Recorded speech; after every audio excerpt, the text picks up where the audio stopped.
significou para você assistir ao mundo maravilhoso de Disney quando criança? E quais gatilhos surgiram com isso? Foi a definição da minha história. Eu assistindo aqueles programas da minha sala, naquela TV de 12 polegadas, em preto e branco, vendo o Walt Disney aparecer como se fosse um vizinho querido, né, de terno e gravata, sempre foi uma experiência muito marcante, muito profunda. E ver e poder contemplar como ele unia a tecnologia avançada do momento, óbvio, né, com a questão da animação, para mim era algo muito, muito chocante, muito profundo e onde eu me inspirava muito. Um dos principais gatilhos, aliás, o principal gatilho foi assistindo os animadores dando vida aos personagens como o Pato Donald, o Mickey Mouse. Sempre, e eu creio que esse é o principal ponto, é o que mais mexia comigo. Como eles transformavam apenas retas desenhadas num papel, ganharem vida, darem de fato pensamentos a um personagem, emoções, convencer você de que aquilo era real, não só um desenho. Isso foi o principal gatilho. Como foi a sua experiência na Universidade de Utah e como isso te influenciou na sua vida profissional? Bom, lá eu me graduei com dois diplomas, né? Um em Física e em Ciência da Computação. E fui fazer minha pós-graduação lá também, né? Uma coisa que era muito legal é que a minha pós-graduação era financiada pela ARPA, né? Sendo assim, a gente tinha bastante liberdade. Nós tínhamos como orientador o Sutherland, um baita professor, uma grande inspiração, uma lenda, um gênio na sua época. Ele dava muita liberdade pra gente criar, pra gente inovar. Meus colegas eram outros gênios. Então era realmente um espaço muito gostoso de se estar, de compartilhar ideias. A gente tinha, igual eu falei, nós tínhamos autonomia, nós tínhamos liberdade. Ao mesmo tempo que o Sutherland nos orientava no caminho que a gente devia seguir, ao mesmo tempo ele deixava a gente bem livre para criarmos, né, para trabalharmos nos nossos próprios projetos, né? Passávamos a noite lá, eu e os meus amigos, enfim. Lá desenvolvíamos tecnologias avançadas, a gente tinha essa oportunidade. Mexíamos muito com imagem, então parecia que mexia com os dois hemisférios da minha cabeça, sabe? A questão de computação física com imagens. Então me propus um projeto lá. Isso foi muito chave na minha vida. Eu queria produzir animação diretamente e completamente feita pelo computador. Era isso que eu mais queria fazer. Após o sucesso do seu projeto à mão, o que aconteceu posteriormente na sua vida? Bom, nós apresentamos esse projeto, né, de fato, numa feira, e foi um sucesso. Muita gente gostou, né? Esse projeto chegou juntamente com outros também de parceiros meus, a passarem em filmes, né, que retratavam o futuro, uma espécie de O Futuro Chegou, sabe? Após isso, nosso professor Sutherland teve uma brilhante ideia de fazer um intercâmbio com a própria Disney.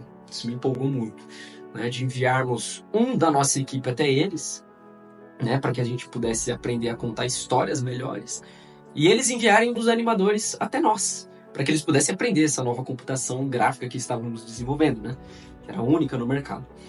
Então fui enviado para Disney.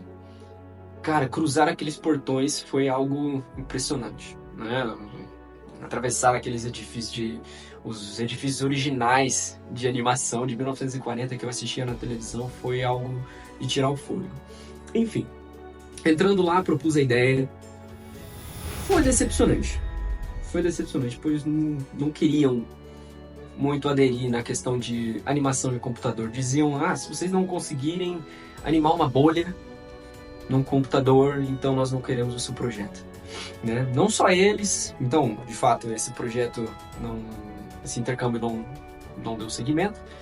Como eu estava dizendo, não só eles, mas outras universidades também que fomos tentar propor essa animação feita por computador não se interessava. Eu fui pessoalmente em algumas universidades procurando emprego, né, apresentando essa proposta de computação gráfica. Diziam, mas a gente só quer que você lecione computação. E isso foi bem desanimador. Como foi a sua experiência dentro da NYIT? Eu lembro que eu recebi uma ligação de uma moça que se dizia secretária do instituto e falando que queria reservar minha passagem de avião pra Nova York. Eu falei, peraí, como é que é, moça? Peraí, de onde você tá falando? Que instituto é esse? Nova York? Que avião? Não entendi. Aí ela ficou assustada. Ficou um silêncio constrangedor. E ela disse, você tinha que receber uma ligação antes dessa. Ela desligou e logo em seguida eu recebi uma ligação de Alex Shore. Seria o presidente do instituto. Me oferecendo este emprego. Ele era muito rico na época. Me oferecendo um emprego de que ele queria alavancar o mercado da computação gráfica. Ele acreditava muito na tecnologia e no poder da computação. Não pude recusar, aceitei. Tive o cargo de gerente. Isso foi muito interessante, mas acho que a experiência mais marcante que eu tive lá foi a questão de contratar e de me juntar a pessoas que eu considerava mais inteligentes do que eu. O principal foi Alvin, meu grande amigo. Até hoje um baita parceiro e foi por toda a minha vida. Né? Contratei ele, foi uma contratação arriscada, porque eu sabia que ele era muito mais competente do que eu em muitas áreas. Eu poderia ter ficado na minha zoninha de conforto, ele pode tomar o meu cargo, mas decidi contratar ele mesmo assim. E a melhor coisa aconteceu, eu recebi um parceiro para a vida. Como você chegou e se desenvolveu na Lucasfilm?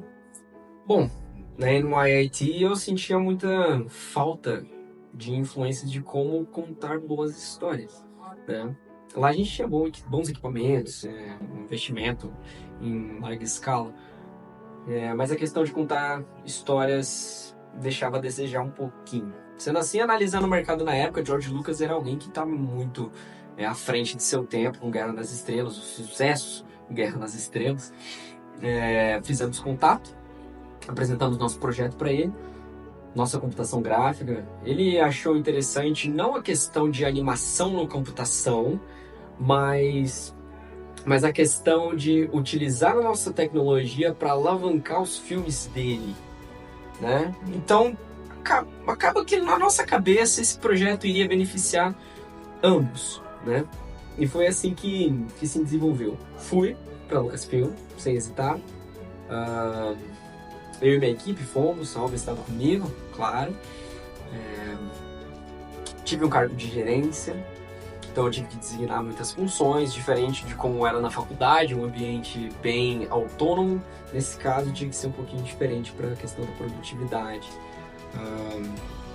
Mas uma coisa que me decepcionou muito na Lucasfilm foi a questão de que o pessoal não queria mudar o método deles de criar filmes, né? Eles não acreditavam nessa questão de utilizar a computação na animação para fazer filmes. Eles não queriam mudar o método deles. Era uma mente muito fechada, sendo que isso beneficiaria eles, sabe? Então isso realmente criava um ambiente hostil. Na Lucasfilm nós recebemos muitas visitas, né, de grandes nomes do cinema, Steven Spielberg, por exemplo. Mas uma das que mais marcou a história da minha vida, que me fez tremer, foi quando a Disney enviou seus animadores para nos visitar. Então, enquanto mostrávamos os nossos projetos, um deles me chamou a atenção. John Lasseter. Esse menino era um sonhador nato. Dava para ver nele a genialidade que exalava enquanto conversávamos. Era um garoto diferente dos outros. Porque ele tinha uma ideia, cara. Ele estava na Disney e ele tinha uma ideia para um filme, né, que combinava muito com a tecnologia que desenvolvíamos, né?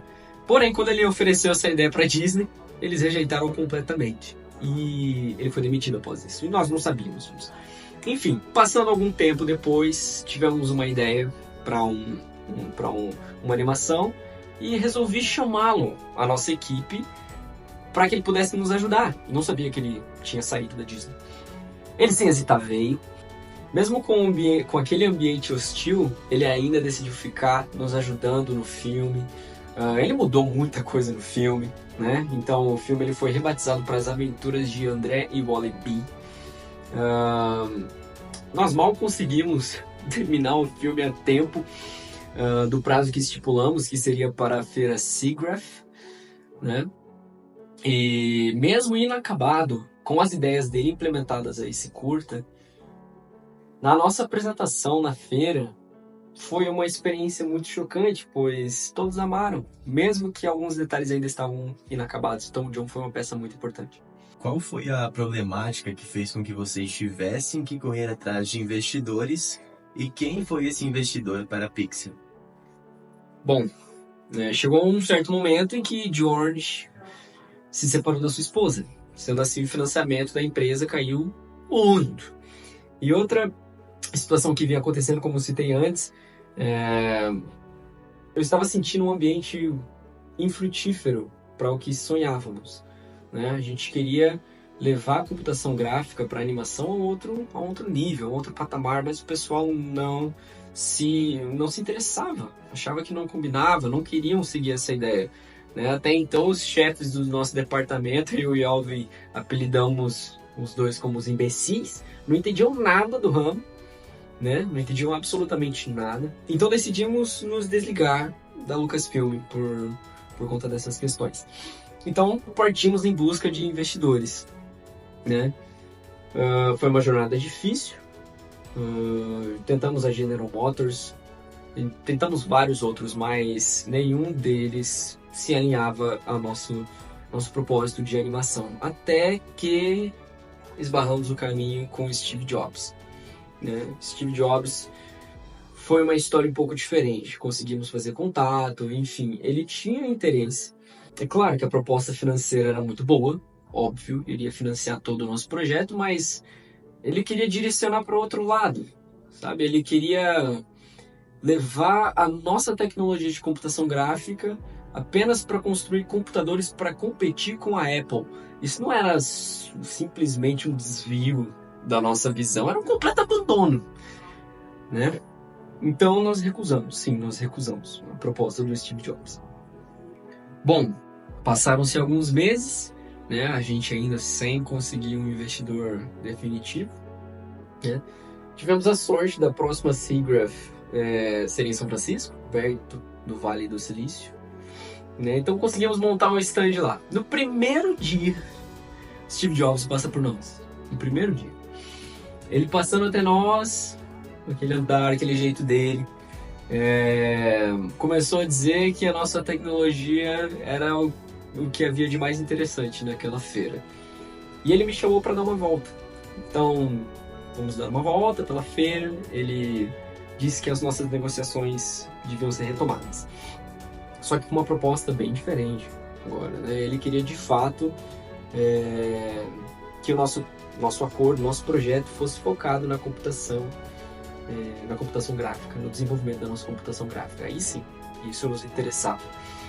E ele entraria como um sócio e não como o cabeça de tudo.